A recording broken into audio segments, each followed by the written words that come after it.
எல்லாருக்கும் வணக்கம். இந்திய அரசியல் சாசனம் நம்ம தமிழ்நாட்டில் இருக்கிற எல்லாருக்குமே கொடுத்துருக்கிற உரிமையில் ரொம்ப ரொம்ப முக்கியமானது ஓட்டிங் ரைட், வாக்குரிமை. ஒரு மனுஷன் உயிரோடு இருக்கான்றதுக்கு அடையாளமாக இருக்கிறதுல அவனோட ஓட்டுரிமை ரொம்ப முக்கியம். அதனால தான் voting is not only our right but also our life. ஒரு முக்கியமான விஷயத்தை பற்றி இப்போ நான் உங்ககிட்ட ஷேர் பண்ண போகிறேன். இது நான் ஃபஸ்ட்டு கேள்விப்பட்ட உடனே எனக்கே ரொம்ப ஷாக்கிங்காக தான் இருந்தது. இப்போ நான் பேசிகிட்டு இருக்கிற இந்த நேரத்தில் தமிழ்நாட்டில் இருக்கிற நம்ம யாருக்குமே ஓட்டு போடுற உரிமையே இல்லைன்னு சொன்னால் நம்புவீங்களா? நான் நீங்கள் உட்பட யாருக்குமே அது இல்லை. நான் பயமுறுத்துறேன்னு நினைக்காதீங்க, அதுதான் நிஜமும் கூட. கொஞ்சம் ஏமாந்தால் நம்மளை மாதிரியே இன்னும் லட்சக்கணக்கான பேருக்கும் இதே நிலைமை தான். ஓட்டு போடுற அந்த உரிமையே இல்லாத மாதிரி ஒரு நிலைமை வந்தாலும் வரலாம். இதுக்கு மெயின் ரீசன் அந்த எஸ்ஐஆர், ஸ்பெஷல் இன்டென்சிவ் ரிவிஷன், சிறப்பு தீவிர திருத்தம். இப்போது இந்த எஸ்ஐஆர் நம்ம தமிழ்நாட்டில் எப்படி ஒர்க் ஆக போகுது? கடந்த ஜனவரி மாதம் எடுத்த அந்த கணக்கெடுப்பில் 6,36,00,000 வாக்காளர்கள் நம்ம தமிழ்நாட்டில் இருக்கிறாங்க. ஆனால் அவங்க யாருக்குமே இந்த ஓட்டு போடுற உரிமையே இல்லை. அந்த பிஎல்ஓன்னு சொல்லுவாங்க, பூத் லெவல் ஆஃபீஸர்ஸ், வாக்குச்சாவடி நிலை அலுவலர். அவங்க தான் வீடு வீடாக போய் அந்த ஃபார்மை கொடுப்பாங்க. அதை நம்ம ஃபில்அப் பண்ணி கொடுக்கணும்.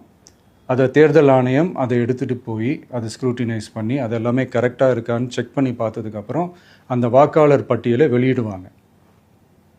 அந்த வாக்காளர் பட்டியலில் நம்ம பேர் இருக்கணும், அப்போ தான் நம்மளால் ஓட்டு போட முடியும். அந்த புது பட்டியல் வர்ற வரைக்கும் நம்ம வாக்காளர்களான்றது அது உறுதியே செய்ய முடியாது. இன்கேஸ் அந்த புது பட்டியலில் நம்ம பேர் இல்லைன்னா அது ஒரு தனி ப்ராசஸ், அது ஒரு தனி ஃபார்ம், அது ஒரு தனி கிளைம்ன்ற மாதிரி அது ஒரு வேறு வேலை. ஸோ இந்த மாதிரி நிறைய சிரமங்கள் குழப்பங்கள் இருக்கிறதுனால மக்களுக்கு இது மேலே ஒரு கன்ஃபியூஷன் ஒன்று இருக்குது. இது என்ன வெரிஃபிகேஷனா இல்லை ஒரு மறைமுக ரீரெஜிஸ்ட்ரேஷனா இல்லை இது ஒரு நியூ ரெஜிஸ்ட்ரேஷன் மாதிரியே தானா அப்படின்ற மாதிரி நிறைய கன்ஃபியூஷன் இருக்குது. அவங்க செய்ய வேண்டியதெல்லாம் ஒன்றே ஒன்று தான். இந்த மாதிரி வீடு வீடாக போய் அந்த என்யூமரேஷன் ஃபார்ம் நம்ம ஃபில்அப் பண்ணி கொடுக்கும்போது அதுக்கான அக்னாலேஜ்மெண்ட்டை அந்த பிஎல்ஓ அந்த ஆஃபீஸர்கிட்ட இருந்து நீங்கள் வாங்கிக்கணும். அது ரொம்ப ரொம்ப முக்கியம். இது நான் சொல்கிறது வாக்காளர் பட்டியலில் ஆல்ரெடி உங்கள் பேர் இருக்கிறவங்களுக்கு நான் சொல்கிறேன். இப்போ புது வாக்காளர்கள், ஃபஸ்ட் டைம் ஓட்டர்ஸ், அவங்களுக்கு ஃபார்ம் 6ன்னு ஒன்று இருக்குது. அதை நீங்கள் ஃபில்அப் பண்ணி நீங்கள் உங்கள் ஏரியாவில் இருக்கிற சம்மந்தப்பட்ட அந்த உங்கள் அலுவலகத்தில் நீங்கள் டைரெக்டாகவும் சப்மிட் பண்ணலாம், இல்லை நீங்கள் ஆன்லைன்லேயும் சப்மிட் பண்ணலாம். அப்படி ஆன்லைனில் நீங்கள் சப்மிட் பண்ணிங்கன்னா அதுக்கான ஸ்க்ரீன்ஷாட்டை எடுத்து வச்சுக்கோங்க. ஃபோனில் மெசேஜ் வரும், அதை சேவ் பண்ணி வச்சுக்கோங்க. அப்ராடில் இருக்கிறவங்க கூட அந்த எஸ்ஐஆர் ஃபார்மை டவுன்லோட் பண்ணி நீங்கள் அதை ஃபில்அப் பண்ணி சப்மிட் பண்ணலாம். அதுக்கான அக்னாலேஜ்மெண்ட்டை வாங்கி வச்சுக்கோங்க. ரொம்ப முக்கியமாக உங்களோட பிஎல்ஓ அந்த ஆஃபீஸர் யாருன்னு தெரிஞ்சு வச்சுக்கோங்க. இந்த தேர்தல் ஆணையம் அந்த வெப்சைட்டில் போனீங்கன்னா அந்த பர்டிகுலர் பிஎல்ஓ ஆஃபீஸரோட ஃபோன் நம்பர் கூட நீங்கள் எடுத்து வச்சுக்கலாம். இன்கேஸ் உங்களை யாரையும் ரீச் பண்ணலை இல்லை உங்களுக்கு அந்த ஃபார்ம் கிடைக்கல அப்படின்னா நீங்கள் அவரை காண்டாக்ட் பண்ணி அந்த ஃபார்மை வாங்கி நீங்கள் ஃபில்அப் பண்ணி நீங்கள் சப்மிட் பண்ணலாம். ரொம்ப முக்கியமாக அதுக்கான அக்னாலேஜ்மெண்ட்டை வாங்கி வச்சுக்கோங்க. இது எல்லாமே சரியாக செஞ்சாலும் இந்த எஸ்ஐஆர் மேலே சில டவுட்ஸ் இருக்குது. அது என்னென்னா, இந்த 6,36,00,000 வாக்காளர்களுக்கு ஒருத்தர் விடாமல் இந்த ஒரே மாதத்துக்குள்ளே எப்படி எல்லாருக்குமே அந்த ஃபார்ம் போய் ரீச் ஆகும்? ஒன்று.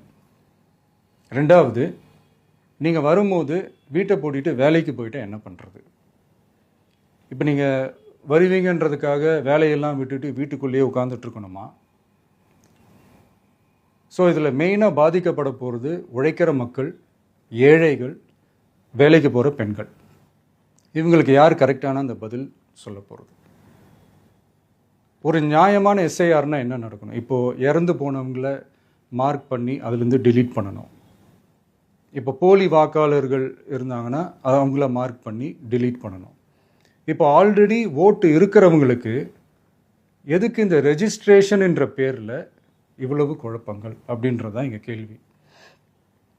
இப்போ புதுசாக வர வாக்காளர்களையோ இல்லை ஓட்டு இல்லாதவங்களையோ சேர்த்தா பத்தாதா? இப்போ ரீசெண்டாக நடந்த இப்போ எலெக்ஷன் 2021, 24 எப்படி எல்லாருமே ஓட்டு போட்டோம்? அதில் ஓட்டு போட்டவங்க கூட இப்போ புதுசாக ரெஜிஸ்டர் பண்ணணும்னா அது ஏன் அந்த கன்ஃபியூஷன் அப்படின்றதான் நாங்கள் கேட்குறோம். அதனால தான் நாங்கள் எஸ்ஐஆரை எதிர்க்கிறோம். இப்போ புதுசாக சில கம்ப்ளைண்ட்ஸ்லாம் வர ஆரம்பிக்குது. அது என்னென்னா முக்கியமாக நம்மளுடைய டிவிகே தோழர்களுக்கு அந்த ஃபார்ம் கிடைக்க மாட்டேங்குது, கொடுக்க மாட்டேன்றாங்க அப்படின்ற சில கம்ப்ளைண்ட்ஸ். இது யார் பண்ணுறாங்க அப்படின்றது நான் தான் சொல்லி தெரிய வேணும்னு ஒன்றும் அவசியம் இல்லை உங்களுக்கு. இப்போ இருக்கிற ஆட்சியாளர்கள் அவங்களுக்கு கைப்பாவையாக இருக்கக்கூடிய சில பேர் இதை செய்ய ஸ்டார்ட் பண்ணியிருக்கிறாங்க. அதனால் மைடியர் வர்ச்சுவல் வாரியர்ஸ், இதை சாதாரணமாக எடுத்துக்காதீங்க. இது எல்லாருக்குமே அந்த ஃபார்ம் போய் ரீச் ஆகணும். இதில் ரொம்ப உறுதியாக இருங்க. அதையும் மீறி உங்களுக்கு அந்த ஃபார்ம் கிடைக்கலன்னா இருக்கவே இருக்கும் ஆன்லைன். தேர்தல் ஆணையம் அந்த வெப்சைட்டில் போய் அந்த ஃபார்மை டவுன்லோட் பண்ணி நீங்கள் ஃபில்அப் பண்ணி சப்மிட் பண்ணலாம். உங்கள் வீட்டில் இருக்கிறவங்களுக்கு நீங்கள் செஞ்சு கொடுங்க, பக்கத்து வீட்டில் இருக்கிறவங்களுக்கு செஞ்சு கொடுங்க, தெரிஞ்சவங்களுக்கு, தெரியாதவங்களுக்கு, பழகினவங்களுக்கு, பழகாதவங்களுக்கு எல்லாருக்குமே நீங்கள் தயவு செஞ்சு கொடுங்க. அண்ட் ரொம்ப முக்கியமாக நம்ம ஜென்சி கிட்ஸ், நம்ம ஃபஸ்ட் டைம் ஓட்டர்ஸ், நம்ம புது வாக்காளர்கள், நம்ம நண்பா நண்பிகள், அவங்க ரொம்ப கேர்ஃபுல்லாக இருக்கணும். நான் ஆல்ரெடி சொன்ன மாதிரி உங்களுக்கான ஃபார்ம், அந்த ஃபார்ம் நம்பர் 6, அதை கரெக்டான டீட்டெயில்ஸோட கரெக்டான உங்கள் டாக்குமெண்ட்ஸை வச்சு அதை சப்மிட் பண்ணுங்கள். ஏன்னா வரப்போகிற தேர்தலில் நீங்கள் தான், அந்த ஜென்சி வாக்காளர்கள் தான் மிக முக்கியமான ஒரு ஃபோர்ஸ் அப்படின்றது எல்லாருக்குமே தெரிஞ்ச ஒரு விஷயம். அதனால் உங்களை டிஸ்டர்ப் பண்ணுறதுக்கு, உங்கள் பேரை அதில் இன்க்ளூட் பண்ணாமல் செய்கிறதுக்கு என்னென்ன வேலைகள் செய்யணுமோ, என்னென்ன தில்லுமுள்ளு வேலைகள் செய்யணுமோ எல்லாமே அவங்க செய்வாங்க. இது நமக்கு எல்லா திசையிலையும் எல்லா பிரச்சனைகள் கொடுத்துட்டு தானே இருக்கிறாங்க. அது டிஃபால்ட்டாக நடந்துட்டு தான் இருக்கும், அது ஒன்றும் பண்ண முடியாது. ஸோ அந்த மாதிரி ஓட்டு போடுற விஷயத்துலேயும் அவங்க என்ன மாறவா போகிறாங்க? இப்போ நான் சில மீட்டிங்ஸ்லலாம் ரிப்பீட்டடாக ஒரு விஷயம் நான் சொல்கிறேன்ல, 2 பேருக்கு நடுவில் தான் போட்டி அப்படின்ட்டு. அது மேடைக்கு மேடை அவங்க அதை ப்ரூவ் பண்ணிகிட்டு இருக்கிறாங்க. அதனால் தோழர்களே, வரப்போகிற தேர்தலில் நம்ம யாருன்னு காட்டணும், நம்ம பலம் என்னன்னு காட்டணும். அதுக்காக அந்த பலமான, அந்த பவர்ஃபுல்லான ஆயுதத்தை நம்ம கையில் எடுக்கணும். அந்த ஆயுதம் வேறு எதுவுமே இல்லை, ஓட்டு, வாக்கு, ஜனநாயகம். அது இருந்தால் தான் நம்ம அந்த வெற்றியை நோக்கியே நம்மளால் பயணிக்க முடியும். தமிழ்நாடே அந்த வாக்குச்சாவடி முன்னாடி திரண்டு நிற்கணும்.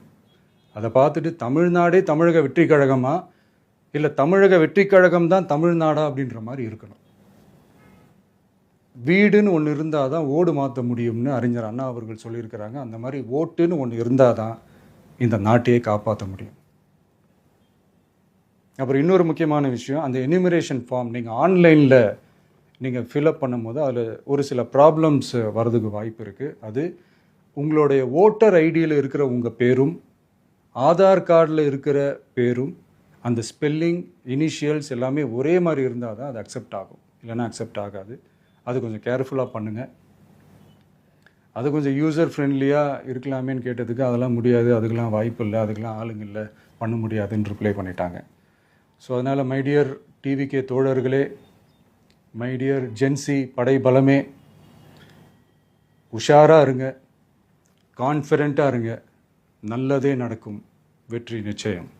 மீண்டும் சந்திக்கும் வரை நன்றி, வணக்கம்.